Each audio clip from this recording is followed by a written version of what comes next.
Tuesday Night Touchdown Podcast with your hosts, Reese Downing and Jacob Workman.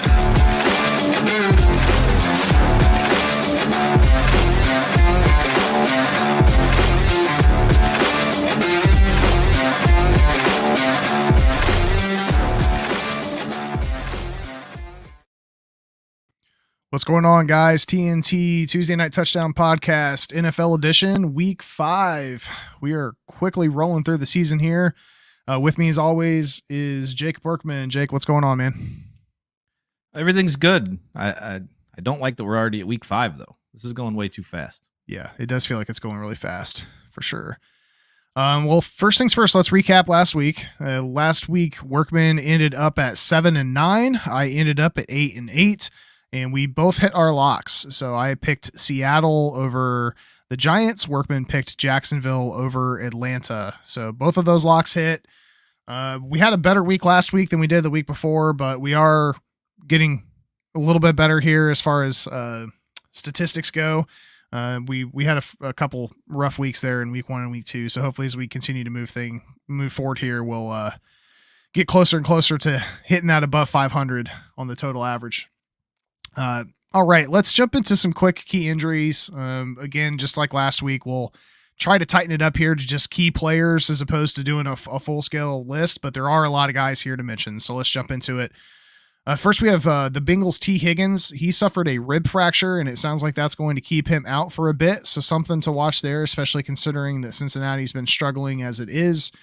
Myles Garrett was seen in a walking boot after their loss to the Ravens, although he does say that he'll be fine after the Browns bye week, so keep an eye there.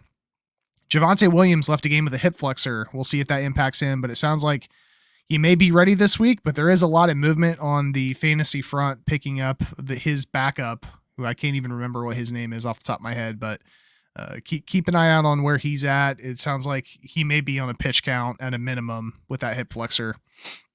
Justin Herbert has a fractured finger and a, quote, bad fingernail injury. The Chargers are on bye week this week, so that came at a good time for them, but we'll see how much that impacts Justin Herbert. I do think it was on his throwing hand, so that's not necessarily good news. Kenny Pickett suffered an MCL sprain and bone bruise, which makes sense if you saw what happened there. It does look like Mitch Trubisky is going to be starting, but we'll see how Kenny progresses this week. Matthew Stafford suffered a hip pointer injury, but will play through as it has been proven that he is one of the toughest dudes in the league year after year. Mike Evans suffered a hamstring injury, but they are also heading into a bye week, so we'll see if an off week is enough for him to get right. Last two guys here, Devontae Adams has suffered an AC sprain in the shoulder. He did come back in and finish the game, but you could tell he was hurting, so we'll see if he suits up for Sunday's game. And then finally, Pat Freiermuth has suffered a hamstring injury, and it sounds like he's going to be out for at least 2 to 3 weeks at a minimum, which is even going to further hinder that already struggling Steelers offense. So that's it for the recap on the injury report. We're going to do things a little bit differently this week and just focus on one topic, which is what's the biggest surprise so far as we wrap up the first quote unquote quarter of the regular NFL season. I'll pass it off to Workman here. What's been some of your biggest surprises so far? So my first one was the amount of big name injuries. Notably, number one, Aaron Rodgers. That literally, in my opinion, changed the whole landscape of the AFC playoffs. And Burrow. There's 2 top quarterbacks in the AFC, both changing the landscape of the playoffs because I don't think either team's going to make it now. Yep. Next, I have the whole AFC South being 2-2. It's an interesting development there. Houston, yeah. We said we thought Houston would be good in the future. They're kind of good now. They're not bad. Yeah. Jacksonville starting 2-2 is not exactly the hot start we thought they would get off to. Colts even 2-2 and had a great shot at being 3-1. They could have beat the Rams. They had a hell of a comeback last week. Tennessee is. I'm all over the place on Tennessee. I don't know what I feel about them yet. But this division probably gonna be fun to watch as it goes, just because it's kind of just up in the air. Who the hell knows what's gonna happen? Next, this one's kind of more related to me, but the fact that Lions fans took over Arrowhead and Lambeau, that's pretty surprising. Those are Lambeau, two, yeah, especially. Those are 2 home fields that you never see the away teams taking over. And I mean, Lions fans did it and were very loud. Both games, and Arrowhead was to start the season, banner night, everything. Both games through the TV, I heard "Let's Go Lions" chants and saw the amount of blue in the stands. Like, it's pretty crazy. Do you think that's a symptom of Lions fans actually being excited about this team, or do you think it's a symptom of people kind of jumping on the Lions bandwagon because they're getting more attention for potentially being a better team in the league now? I don't know. I'm sure it's a little bit of both. Lions fans are everywhere. I mean, it just is something that, I mean, obviously not all are willing to admit it, but they're everywhere. Check your local therapist's office. Yeah, right. I'm sure bandwagon fans have something to do with it also. But on top of the Lions, I'm going to throw in also, got a huge surprise last week. NFL redoing their gambling policy. Jameson Williams is back. Like, I am excited. It's going to be a little bit of a pitch count this weekend. Obviously, just going to get him in slowly. All I want to see is 0 drops from him. In the preseason, he had a little bit of a drop issue. If we can eliminate that with what we've got going on offense, I am very excited. And this week it's Carolina, so I don't think we really need to see too much of him. So just see what he can do for a few plays, hopefully get no drops, and I'll be happy with that. My next surprise, Puka Nacua. We talked at the beginning of the year. I immediately was down on the Rams. I mean, I love the Rams, but I was immediately down on them when Cooper was out. I was like, this team, without Cooper, they're not going to be able to do anything. Enter the Storm and Mormon from BYU, Puka Nacua. This dude been on fire. He's electric. Yeah. He's always open. McVay has him going everywhere in motion, like running through the line, going out on route. Like he's so fun to watch. You can just tell watching him play. He's just having fun. Like, that's what you love to see. I'm a little interested to see Cooper Kupp did start practicing, so I'm a little interested to see what the dynamic is when he comes back. But I mean, we might, I don't know, might be talking about like is he technically a rookie? I think he is. So I think so. So I guess, I mean, maybe early candidate for rookie of the year. It'd be a little crazy. Next is one that's kind of gotten some news just in the last 2 days. Matt Canada still has a job. That's a big surprise to me. And judging by what Tomlin said, I think he's going to have a job, which might lead to him not having a job at the end of the year. So things are kind of interesting in Pittsburgh. It's not stuff you normally see out of there. My biggest surprise, though, of the year, and I kind of already hinted at it, is we can already eliminate Cincinnati from the playoffs. That's crazy. I mean, they're going into the year outside of, 1, 2, or 3 is where everyone would have penciled them into the playoffs.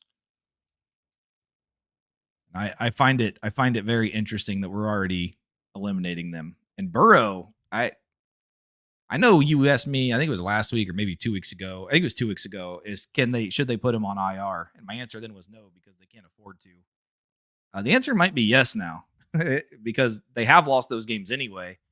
Why not sit him out? Let him try to get healthy.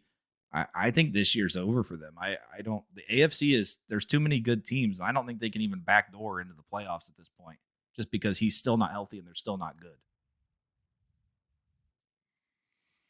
Yeah, I mean, I took a list of things to point out here. You've hit pretty much all of them. Bengals struggles is a huge surprise, I think, to everybody to see the level that they've been able to suffer, really. I mean, knowing that Joe Burrow is injured right now and is struggling is one thing, but this is, I think, beyond just Burrow struggling. The Joe Mixon's not been able to get the ball going as much as they would like.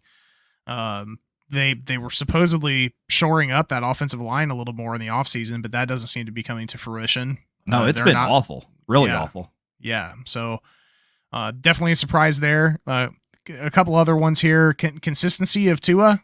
I think Tua has been playing very, very well. That whole Miami offense has been playing very well, and I think that's a system of Mike McDaniel, but Tua's he's stepped up. I think he has improved quite a bit over the past year and a half. CJ Stroud is another one. We talked a little bit about the Houston Texans, but I think CJ Stroud's performance week over week continues to improve. So I think that's a surprising note. you stole my thunder here a little bit, but the biggest surprise for me, I don't think anyone could have ever predicted, was the arrival of Puka Nacua. That the kids played lights out in Cup's absence. I think Matty Stafford should get some considerable credit here, because Matt, that dude he finds ways to win. He consistently very, very impressive. It kind of hurts me to see the Lions playing as well as they are right now with Stafford not there, because he suffered through so many years of trying to do everything he could to get that team to the playoffs, and he battled through so many injuries and stuck it out and performed at a high level. So that's a little difficult. Now, on the other side of that equation, he did get a Super Bowl, and it is what it is. But I could do like a 6-hour podcast on my thoughts on Matthew Stafford. I know. Just to throw that in there though, and I should have put it on the Tuesday Night Touchdown Twitter page. I did retweet it on mine, but I will do that tonight though. There was a guy who broke down the film of the Colts game. Stafford was making and I watched the game, so I saw it as it was going on, and I was like, my God, this is ridiculous. But this dude actually like showed all the different angles. Some of the throws this dude was making on Sunday in Indy. Like, no, I'm telling you, no other quarterback in the league can make these throws. Like, it was ridiculous what he was doing. And I'll put the thread on the Tuesday Night Touchdown Pod Twitter page, because you have to see this. He's so, I think because of kind of where he's played, he's been disrespected, and people like don't realize how good he is. But this dude is incredible. Like, I don't know. I mean, I'm a little biased. I've literally seen every snap this guy's ever played in his whole career live as it happened. So obviously I'm going to be a little bit biased on this, but no one appreciates what this dude does. Yeah. He doesn't get enough credit. And to that point, I'm very happy to see that McVay has been able to make it work without Cooper Kupp, and I'm honestly excited to see what this Rams team can do if they do stay healthy. I know they've got some problems on the offensive line right now. Kyron Williams has become a serviceable running back for them. He likes to pass protect, which I think is something that McVay has been looking for, and I think Cam Akers really struggled to do.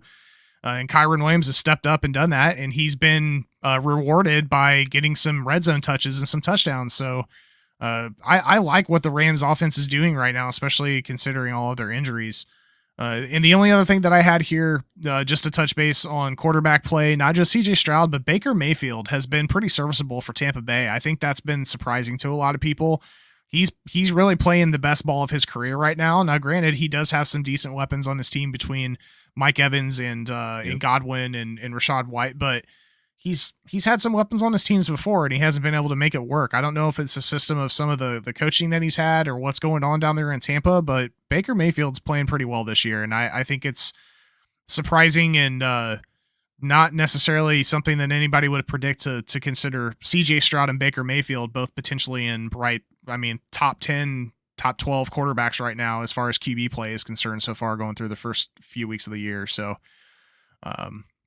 yeah, we've had a lot of surprises so far. Loved how this season's progressed and wrapped up. I do wish that we'd have Aaron Rodgers here. I do wish that Joey Burrow would be healthy and we'd be able to see some better quarterback play out of those guys. But, overall, I think this has been a fun season so far, and I'm looking forward to seeing how the rest of this shakes out. So, speaking of that, let's jump into Week 5 matchups.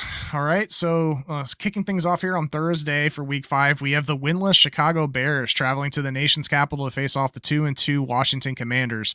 Chicago blew a 28-7 lead against Denver last week to lose 31-28, despite a solid performance from Justin Fields, who went 28 for 35 with 335 and 4 touchdowns.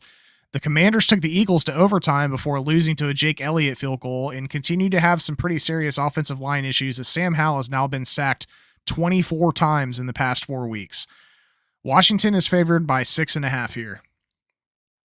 Yeah, so I got a few thoughts on this. One, we will no longer be calling Ron Riverboat Ron after that lack of 2-point conversion attempt. He had a 2-point conversion attempt to win the game. Oh, let's kick the extra point. Brilliant. 2, Eric Bieniemy should get a head coaching job immediately. I've mentioned it a few times. I love what he's doing with this offense. My only issue is Sam Howell's too reckless. I would be I don't know. Something's got to happen with Howell because he's got to protect the ball. That's the only real risk with this offense right now. The Bears are horrendous. I'm taking Washington -6.5. but I would just love to see a turnover-free game.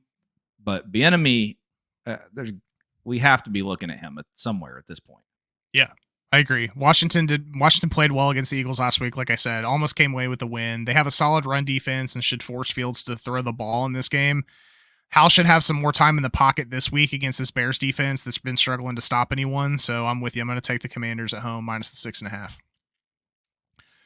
Next game we have here is Sunday at 9:30. The 2-2 Jacksonville Jaguars stick around in London after coming off a convincing 23-7 win against the Atlanta Falcons to face off against a 3-1 Buffalo Bills team who have looked better and better after week 1 and are coming off their own convincing 48-20 win against division foe and offensive powerhouse Miami Dolphins.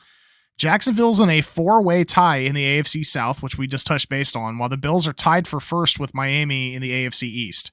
The Bills are favored by 5.5 in this game. Who you got? Yeah, this one's a little interesting. Jacksonville just hanging out in London for another week. Buffalo's going to have to travel after coming off of a huge win. This is a tough one. I'm going to take Buffalo to cover, but I think Jacksonville really needs to get right here. This is going to go a long way for Jacksonville in this game also.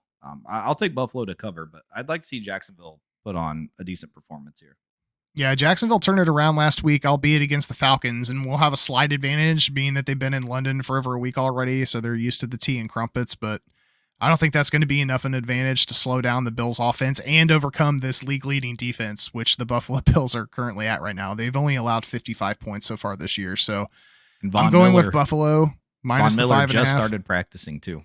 Yeah, they're not even fully out there yet, so this team can get deadly. I mean, but just because we're on Buffalo right now, to start the season, when we did our predictions, you had Buffalo having a down year, and I think you had them missing the playoffs. Do you change your outlook on them at this point? So it's changing just a little bit, but it's more due to the Burrow and Rodgers injury, because I had them just missing the playoffs, and now that two teams are going to be out of the playoffs that I thought were going to be in, by default, I think Buffalo does make it in.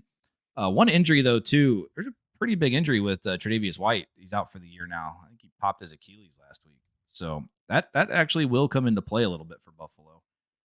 But I still like them to cover this game. But yeah, I am going to put them in the playoffs now just because of that, the Rodgers and Burrow situation.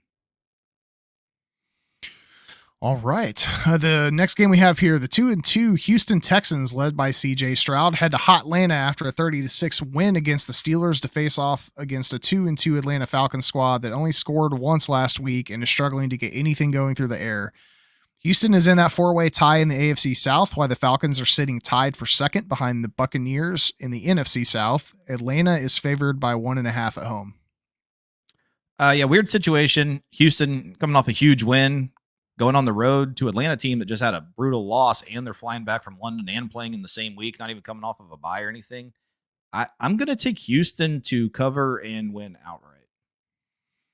I'm right there with you. This is an interesting game because Houston's run defense is not that great, but if they can manage to keep Robinson and Algier somewhat in check and force Ritter to throw the ball, they're going to be able to potentially get a turnover or two, which could end up being the difference in the game.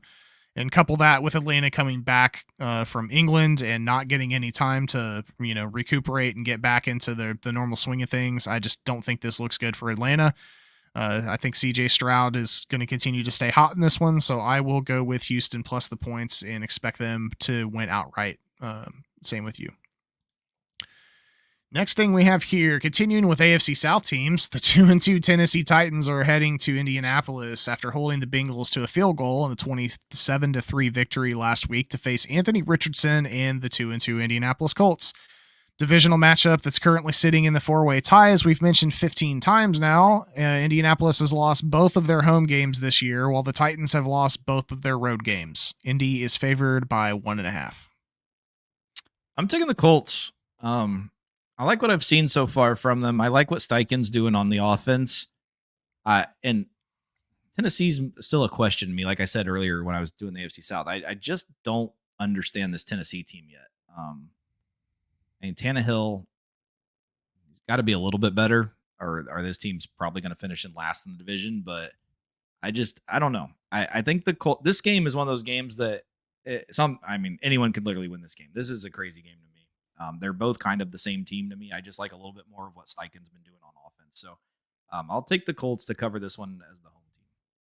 Yeah, Titans won pretty convincingly last week, but it was against that Bengals team that's clearly struggling with an unhealthy Burrow and no T. Higgins. Both teams seem to contain the run better than the pass, but the Colts have the better pass offense here, so give me Indy minus the 1.5.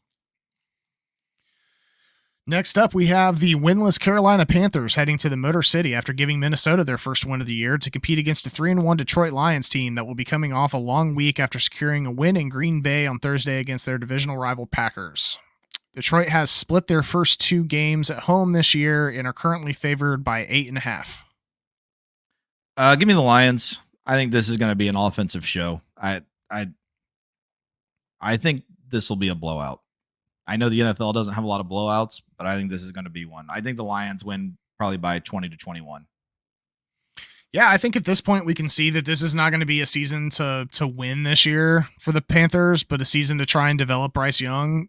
The problem is they have not done a great job of doing that so far, and you couple that with Detroit being at home and they've been finding their rhythm. I think the Lions win this one handedly, so yeah, give me Detroit minus the points. I think Bryce Young is going to get hit a lot in this game. The defensive line has been bringing it the last couple games, and he's been very hesitant.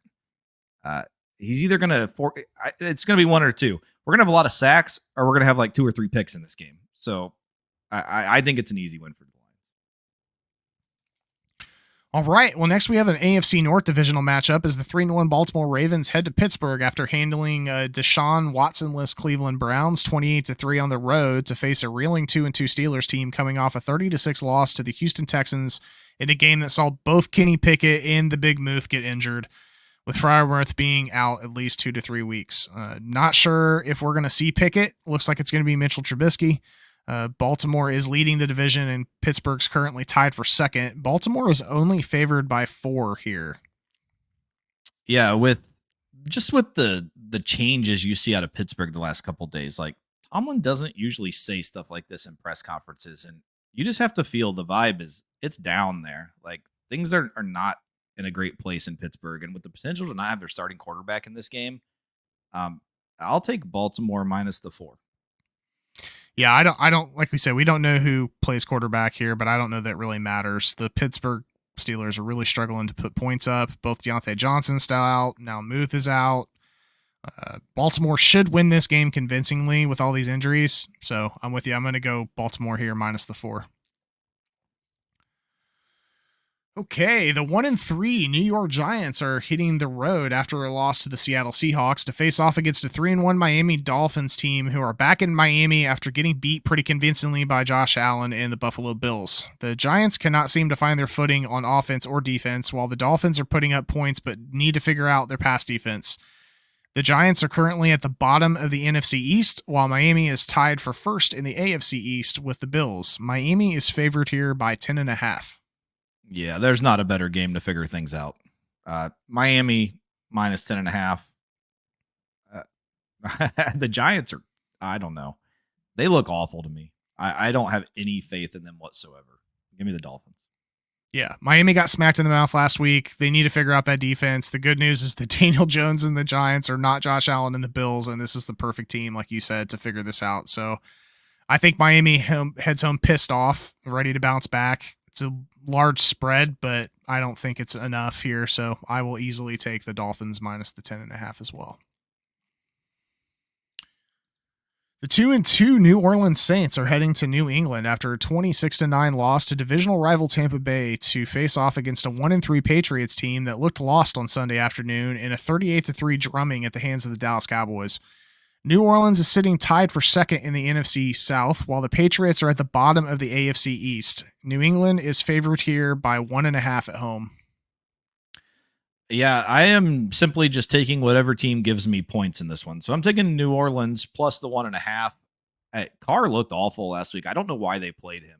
Like his arm or shoulder clearly was not ready for him to play. I don't know. The fact they kept him in, they brought Jameson at the very end, and he threw a pick, of course, because he just fires it in the middle of everywhere. He doesn't care. So and he was just trying to get something going. But I realistically think they should. I think Jameis should get the full week of practice, and they should start Jameis and give Carr a little bit more time because he could not throw the ball last week at all. Like it was tough to watch. Yeah. In New England is just question after question after question. So I don't know. Like I said, I'm literally just taking the points. I'm glad it's not a pick 'em. So I will take the 1.5 with New Orleans. Yeah, to your point, I have no idea why they started Derek Carr, and it's doing a disservice to the entire. Like, I know it was a divisional matchup, but it's doing a disservice to the entire team to have Carr try to go out there and play like that when he clearly is not healthy, and then try to throw Jameis in at the last minute to try to get him to make something happen when you know he's a gunslinger. Like, he needs to have a full week of practice with first team reps. Let Derek Carr get healthy. Tampa Bay is playing better than anyone expected right now, and New Orleans is not going to win this division if they do not tighten it up, and they need a full healthy team in order to do that. It's not going to happen if you throw Derek Carr out there. Take a look at the Cincinnati Bengals and see what happens when you try to throw an unhealthy quarterback out.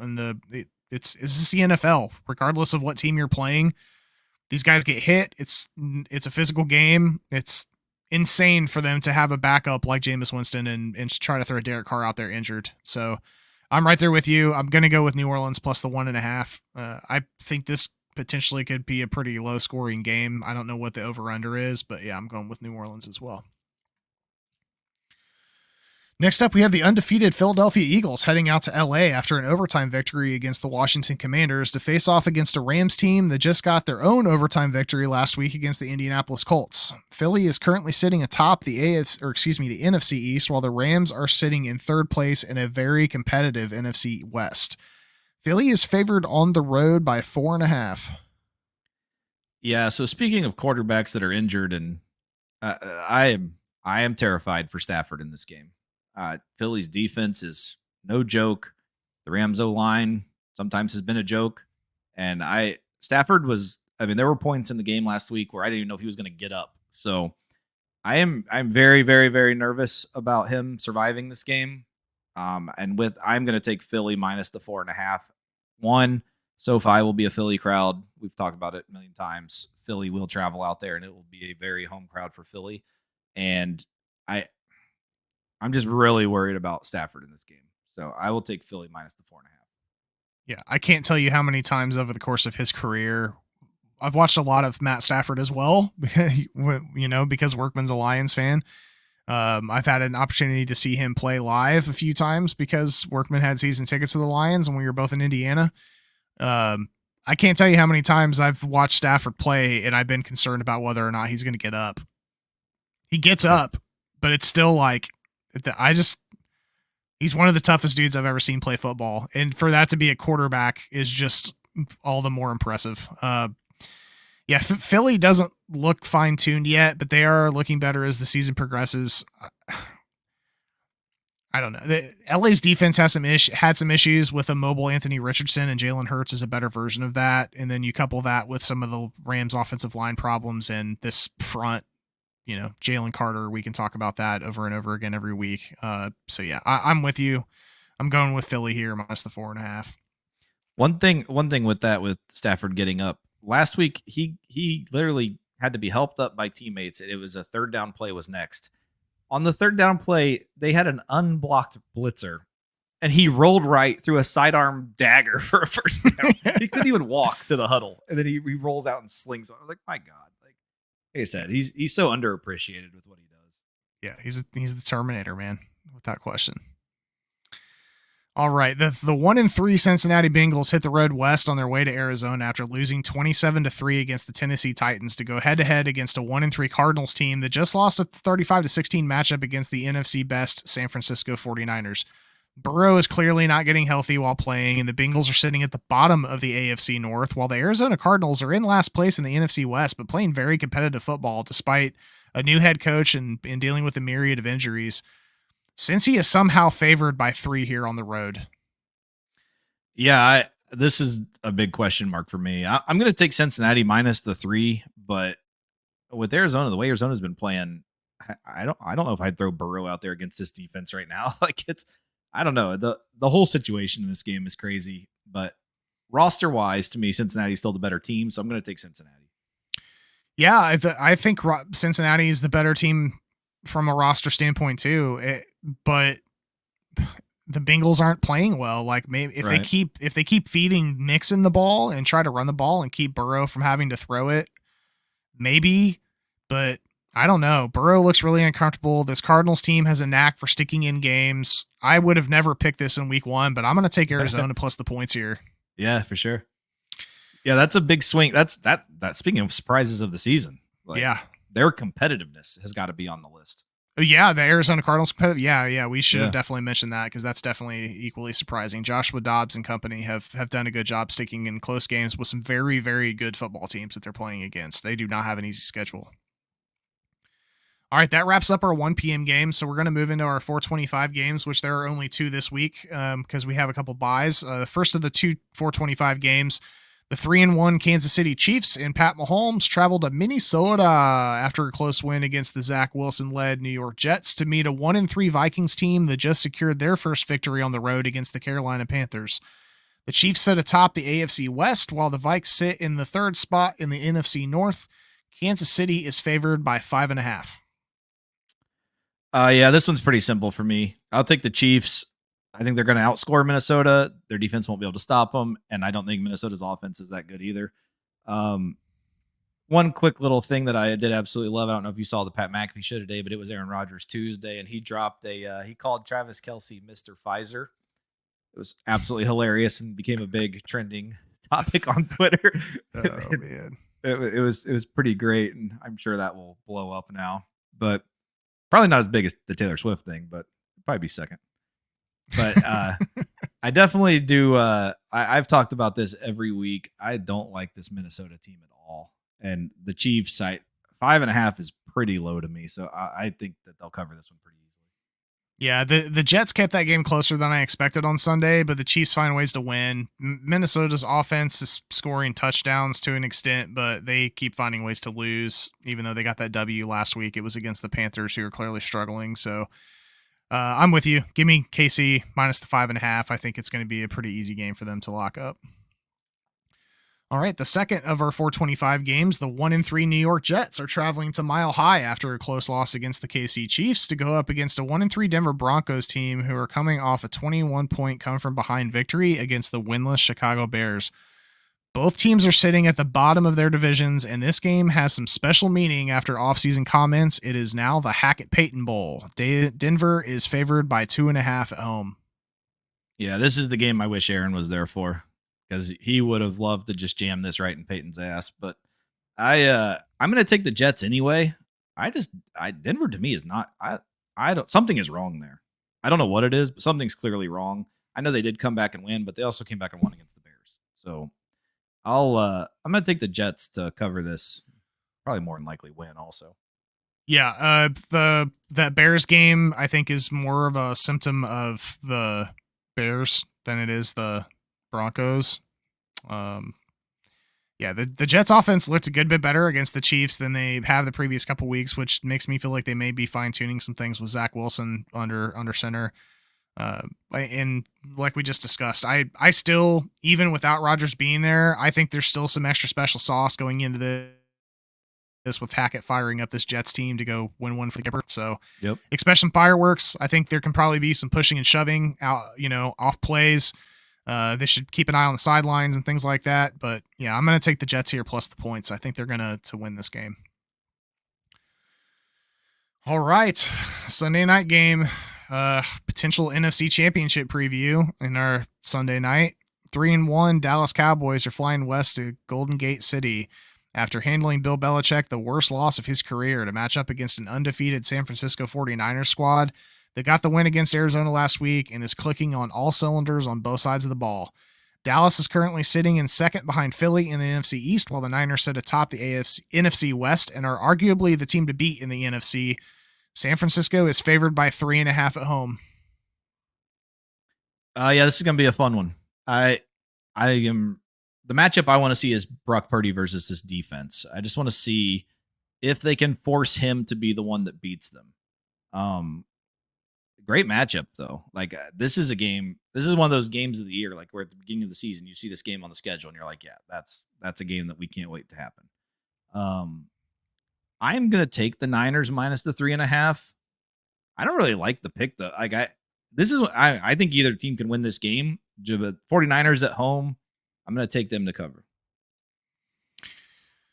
Yeah, Dallas looked much better at home on Sunday against Belichick's squad, but they've continued to have red zone issues. I did think the game was going to be much closer, so that was a pleasant surprise for me.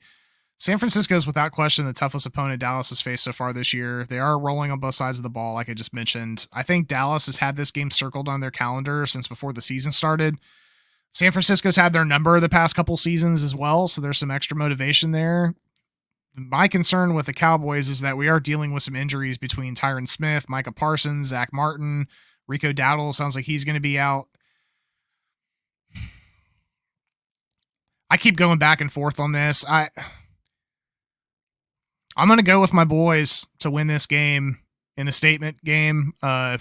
I won't be surprised if it flips the other direction. This is going to be a really good game regardless. I think this is definitely going to be potentially the game of the year for the regular season. We might look back at this after week 18 and say that this was the most fireworks as far as a game is concerned. I thought there was a potential there for the Miami Buffalo game this last week, but and obviously they have one more game that they're playing in Miami, but this is going to be a hell of a game, a hell of a way to end Sunday.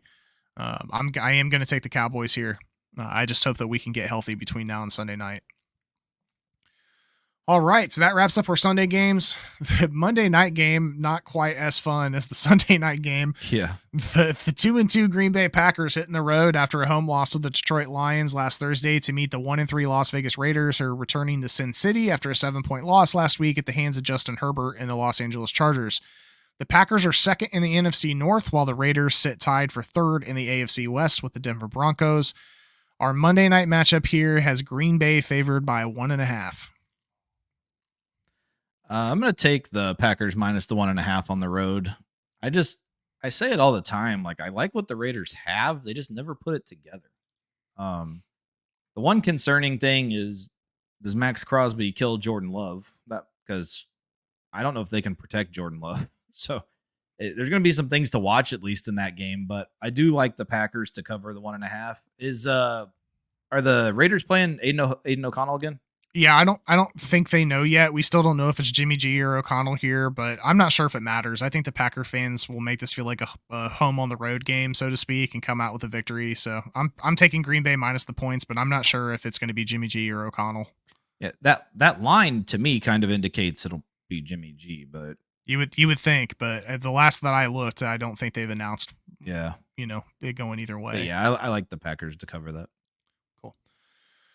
All right. Well, that wraps things up for us for this week as far as our picks are concerned. Quickly listing here, the Cleveland Browns, the Los Angeles Chargers, the Seattle Seahawks, and the Tampa Bay Buccaneers are all on bye week. So this is the first week that we'll have teams on bye.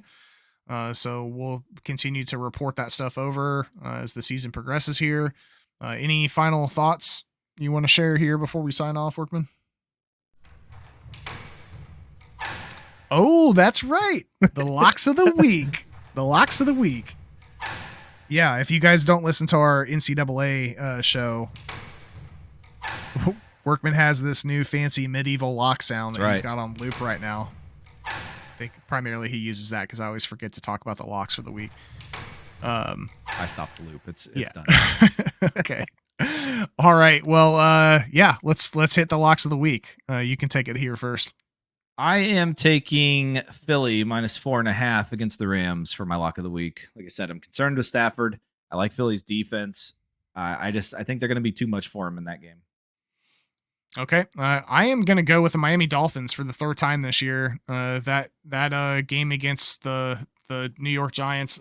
I don't know what the hell's going on in the Giants. I think that this is a really good game for this lock because the New York Giants like to blitz, and that is perfect for this Miami offense. So I think that it's going to play right into their hands. So my lock this week is going to be the Miami Dolphins in that 10.5 point spread against the New York Giants at home. We should probably just start locking whoever's playing the Bears and whoever's playing the Giants. They seem to be horrendous. Yeah, which at the beginning of the year would have been whoever's playing the Cardinals, but now I don't trust that at all. I know. It's crazy. So, All right, guys. Well, that's that. As always, please like, share, subscribe. You can find me on Twitter at @ZReeseDowning. You can find Jake on Twitter at Jacob Workman. You can find our show on all platforms at Tuesday Night TD Pod. Very quickly here, I do want to announce that we have launched a TikTok video. We are trying to share across multiple platforms. We always appreciate any likes, shares, comments that you guys can provide us. And as always, if you have any topics that you guys would like us to discuss during the show, please let us know. We are happy to do so. And I think that's that. So for Jacob Workman, I am Reese Downing. This is Tuesday Night Touchdown Podcast, NFL Edition Week 5 picks. And you guys have a good week of gambling. Eat 'em up, Lions. Eat 'em up. Cheers, guys. See ya.